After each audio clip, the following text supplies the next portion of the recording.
Hello everybody, and welcome to another full Nova Zero video. Today I'm going to be talking about Assassin's Creed 3, which has been out for a few days now, and I've had a bit of time to play through it, and I kind of wanted to just get out my thoughts and everything. So I actually recorded a bunch of footage beforehand, and I'm just kind of watching through it again, and I'll be talking over it, I guess, but so far, I would say it's a good impression. I would say it's definitely worth getting. I don't really think I need to play through the entire game to say that. And the reason is just because I can tell even up to this point, you know, a good like 5 or 6 hours. I might be a little further than that actually, probably like 6 or 7 hours. And it's been really great. I mean, I don't see any reason, at least, to not to try to experience this. What I really love, I've been waiting for a good American Revolution type of game for a long time, and I guess it's kind of surprising that that nobody's really done anything like that. At least, not that I can remember. Is there anything that I'm forgetting there? I don't think so. There's a lot of things that I think this game does kind of change up a lot of the formula from the last game. It does try to separate itself a lot, which is very that was a good strategy on their part. So you don't have the, for instance, you don't have a hidden gun anymore in your sleeve like you did in all of the Assassin's Creed 2 games with Ezio. Instead, you just have a regular musket, and you carry it around. Everybody, well, you know, everybody carries around muskets basically, so it's not really a big issue there, I guess, to conceal it. I like the rope dart. Rope dart's completely new. Basically, I want to say it's sort of an Asian-inspired weapon because I think I remember something about it. Like there's a weapon like it in Kill Bill 1, Part 1, where you would you'd spin around this thing on a rope. This thing's more of a dart that you spin around, and then you release it, and it has like a ton of speed to it. And so in this game, when you release it, it like catches onto somebody, and you pull them in, and it gets them on the ground. And then like if you hit X like right after, you'll go in for an execution, and it's so freaking cool. It's probably one of the coolest things I've seen in this game so far. Dodging is really good. I like the general flow of combat seems a little smoother. Just watching some of it right now, I can see that, you know, it's a lot easier to, they made it a little easier to counter, which I'm more or less about because I feel like it makes it a little too easy. But at the same time, it flows a lot better, so I like the idea that you can easily, there's the dart right there. I like the idea of, easily going from one guy to the next, and oftentimes actually taking them out. But most of the guys also seem to have a little bit of. They also seem to have quite a bit of health to them, so that makes them a little challenging in that regard. It's easier to counter, but sometimes it's harder to take them down in the long run. I really like. Some of the, well, I mean, I mentioned that I really just like American Revolution stuff. I think that has a lot to do with just my love for American Revolutionary history. I remember studying a lot of it in school, and just generally being entertained by the whole idea of the American Revolution. And so I think this kind of tickles it for me. It tickles that American Revolution. Fascination I've always had, because it was just an interesting time period. Like I like the fact that it's sort of that era of humanity is the beginning of like nationalism and everything. It's the beginning of when, you know, like how the world works today. We don't have all the kings and queens anymore. And this was like the revolutionary period was when a lot of that ended. I don't want to get into a whole history lesson here, but that's sort of cool, though. I like the idea of thinking, you know, how did we get to where we are today? You know, why are things the way they are today? Why don't we have kings and queens and all that? And then, you know, it's this period that's the reason why things are like they are. I mean, there's a lot of other periods that have led up to our modern era, but this is sort of the beginning of it all, so that's why I find it kind of interesting. So far I've run into some quirks in the game. The game does seem very glitchy. I can definitely confirm that that you'll see a lot of cutting in, a lot of textures cutting in and out of each other. You'll see a few parts where, my guy is actually Connor's turning totally invisible for me on a couple of occasions, and not while I'm playing, but usually like in a cutscene or something. And it's a little jarring at times, but probably the most jarring of all is missions that don't give you a better way to solve them without, by doing stealth and like actual assassinations and things that I would imagine that you would do as an assassin. Whereas some of the missions I've come to, it's just, all it is, just approach this crowd of enemies and start fighting them and then kill them. There's like, okay, well, why am I not taking them out stealthily? Why am I not, doing this in a way that, it seems like everybody in frickin' Boston should know exactly who I am, because I keep going around just slaughtering everybody. So I'm a little concerned about that. Connor, by the way, I like his character. He's got a lot of personality to him. But what's good is he has a lot of meaning behind what he does. Like with Ezio, I think there was a little bit of that, right? His father got killed or something along those lines. This game has, I don't want to ruin anything, but this game has some really good setup for why Connor is doing what he's doing, and but it feels like the stakes are a little higher for Connor. And I really like that. It seems like they thought it through pretty well. They integrated the Native American aspect of it pretty well. I'm hoping, I feel like I'm probably just not far enough in the game yet, but I'm really hoping that the more of the Native American stuff will show up later on. I like that you use a tomahawk as your primary weapon. I feel like that's pretty neat and pretty cool, although I've used the sword. You get to use the sword primarily in the beginning of the game, and that's also very cool. It feels like they put a lot more thought into like the fencing aspect of it, so you have a lot of neat abilities and stuff when you're doing that.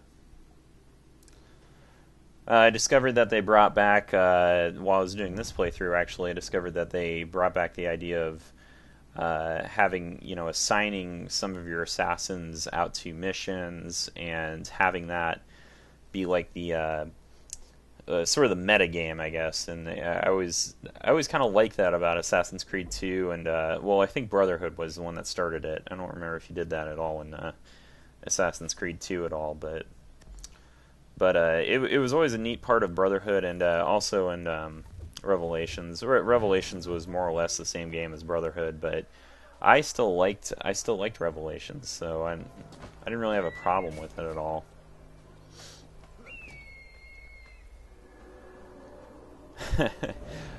Something I wrote down was that this game seems to have a lot more Michael Bay sensibilities to it. I don't know what it is about it. There's a lot of camera panning. There's a lot of like fast motion parts, and I don't really know. Maybe people just were watching a little too many Michael Bay movies when they were making it, but I don't really mind it so much. But it's a little more jarring than the last couple of games, where it seemed like it was a little more affluent, I guess. It just had a nicer, more subtle touch to it, and I always thought that was a little better. But that's okay though. I can deal with that. It's a very minor complaint. It's more about the way they use the camera, and maybe a little too many of these panning shots and stuff. And that was done more to that might have been done just to please people who like those sort of games. Maybe they would see this game and think, why would I want to play this? It's about it's about the boring old Revolution. So I have to say that the one thing that's much better between this game, the one very noticeable thing was definitely the climbing. I think this game figured it out, like in a way that finally works. Now, the thing I have to say about the first few Assassin's Creed games is that they're easy to tell where you can climb up.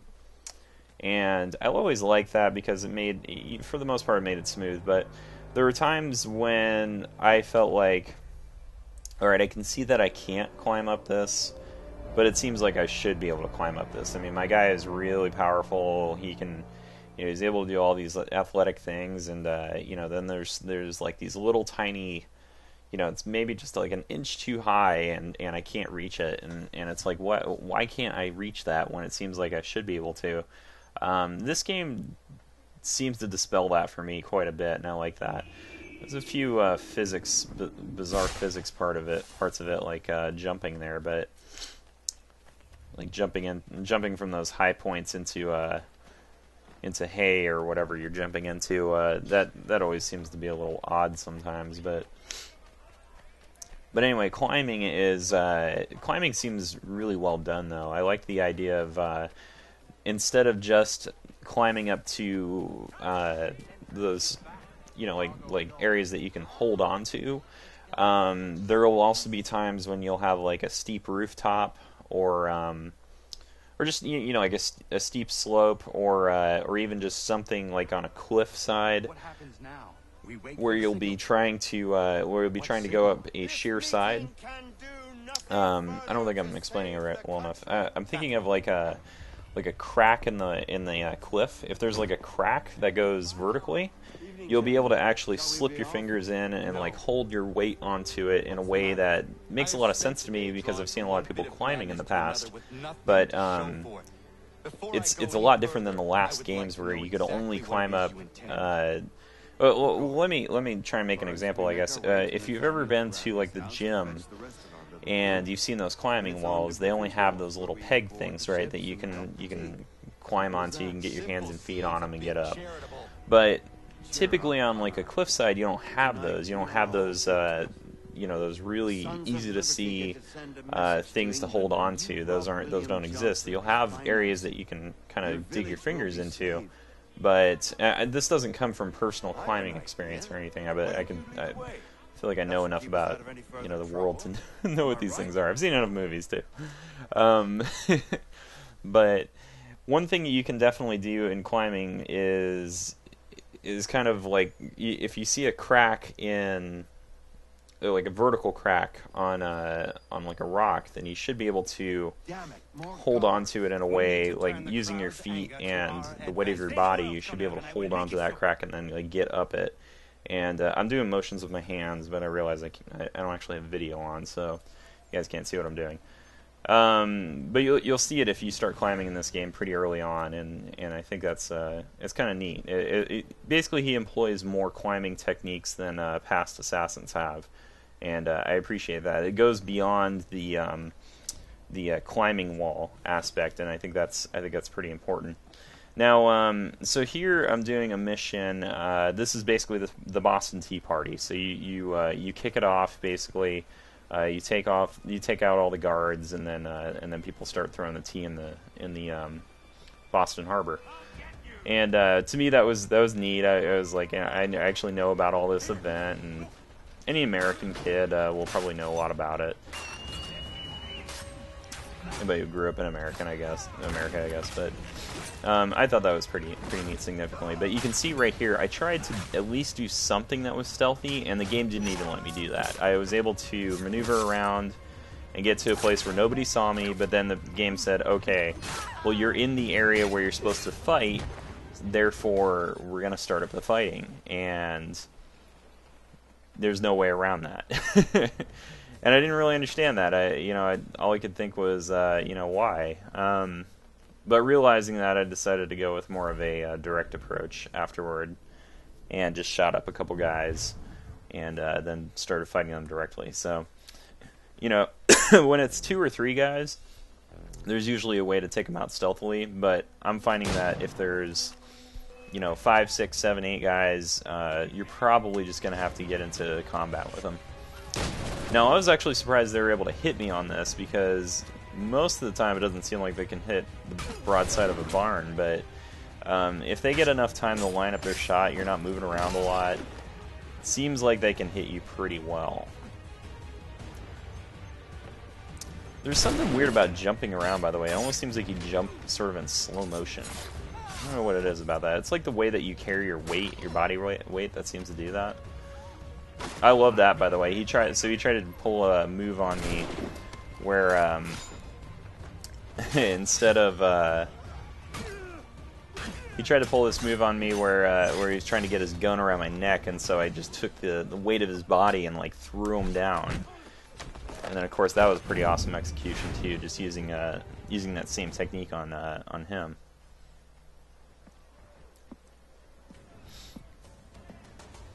So it's pretty neat to see the Boston Tea Party in action in this game. And I was kind of thinking they've actually gone through a few different scenarios already. They did the Boston Massacre, and they also did there was the stamp. They did something with the Stamp Act, although I don't remember there being actually like an event in history. There's probably something that I don't know of. I wouldn't be surprised about that.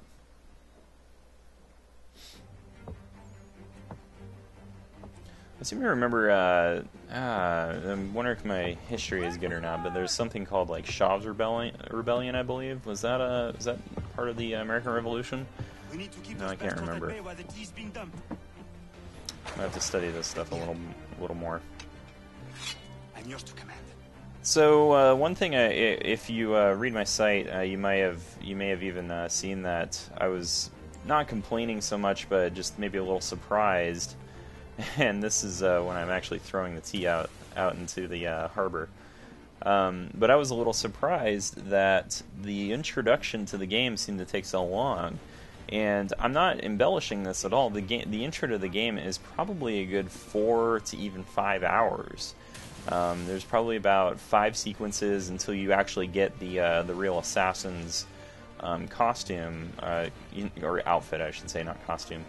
But when you get the assassin's outfit, that's when I usually feel like the real game is on. Like you're not limited to any one part of the game or anything like that. And for games like Brotherhood and Assassin's Creed 2, the introduction seemed to take about 1 to 2 hours, I would say. So they were still like significantly long, but they weren't so long that I could actually say oh, okay, well, that didn't feel really, that felt really long. In this game, you play another character for quite a while, Connor's father. That's probably the only thing I'm going to give away about the beginning. Hopefully I don't need to preface that with a spoiler, because it's literally the first thing that you see, and you know it's his dad and everything, so it's not a spoiler at all. What happens in the story is much more of a spoiler, but it's kind of neat because you do go through the French and Indian War, since his life obviously takes place a little earlier than the American Revolution. And it's just I thought it was a good story arc and everything. Like you get to meet all these characters and you get to know him pretty well. He's a really good personality. He's got this British personality to him and everything. And the way he swings his sword around is like a fencing style. So you kind of have fun with that. But for the most part, I just thought, when are we getting to Connor here? When's that going to come in? And then by the time you actually get to the Connor, then you have to go through his whole introduction. So it's like, oh, okay, well, now I got to do this. I gotta play him growing up and going through all his life experiences and like why he became an assassin. And so there's just a lot to that. And then there's even like his training and all that good stuff. And so it's a little bit much, I guess. I would have preferred that. Would have preferred maybe slimming that down a little bit, maybe into about 1 or 2 hours. That probably would have made more sense to me. But it's okay, I guess. I think I honestly am a little bothered by the fact that it was so long. I just don't see how anybody writing that story could possibly see like, oh, okay, well, we don't even meet our main character for a good like 3 hours or so, and I like the idea that the story's got some meat to it, but I don't like the idea that it couldn't be a little more condensed for that part. So at least we could meet the main character a little sooner. Parts with Desmond so far have been just about right. So like I've always liked the parts with Desmond. I don't know how that part didn't work. I was trying to do an air assassination with the musket. I've always kind of liked the Desmond parts, but sometimes they can be a little long, just a little like too self-indulgent, I guess. Like the one that really comes to mind was Assassin's Creed 2. I think there was a part where you run around and you do like all these. You're just basically going through an obstacle course. Excuse me. And it was, you know, it was okay, I guess. Like it wasn't too amazing. I don't know. I just had I guess I had a hard time imagining why why I would spend so long in just doing an obstacle course when it doesn't really add any value to the game. But in this one, they keep it pretty tight. He does. I've only been on one like real mission with him. You do sort of do these like actual missions now, and which is better than the past where it was like they seem very self-contained. And it still is sort of self-contained. So right now, I remember I'm watching a cutscene right now, and Connor is definitely invisible.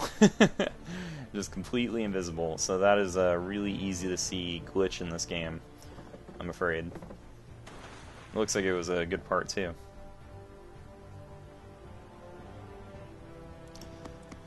There's only a couple other things I'd like to comment on so far, just my first impressions of the game, and one is that I really like the horse whistle, which I got a good comic on that on Penny Arcade the other day. But the horse whistle is really nice. You get to immediately summon your horse from pretty much anywhere, even in town. The horse will he'll get to you like so fast, it's just amazing. Other than that, yeah, the horse whistle's good, and then I also like I'll probably show some footage of this, but I really like the hunting aspect of the game. Hunting is, it's condensed into, like, you can snare animals, you can do some tracking by finding clues, and then it'll show you the location of the animal.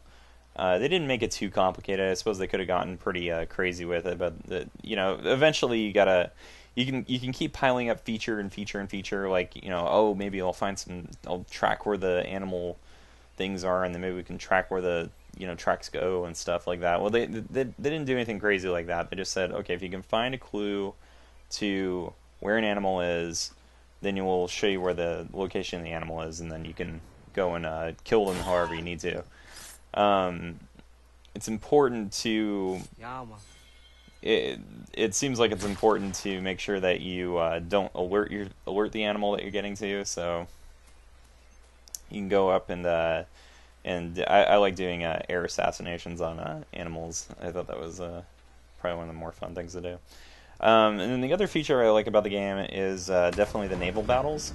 And I think the reason I really, really like these are because it's because I really like Master and Commander style sea battles. I just like that 18th century and 19th century sea battles are just really cool to me. I like broadsides, and I like the idea of like controlling many people, and taking into account the wind, and all that stuff is really neat to me. It's exciting too. I feel like they did a pretty good job in this game of keeping it exciting. You can see right here I'm going to be trying to fire a big broadside.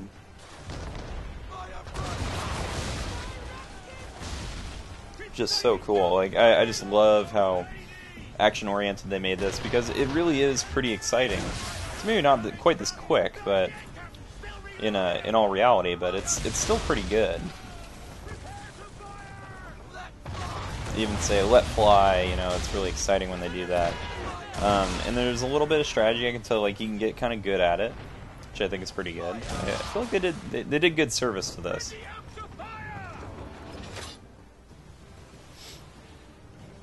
I'm just watching I mean, I just think it's so cool when you actually fire the broadsides. It looks amazing.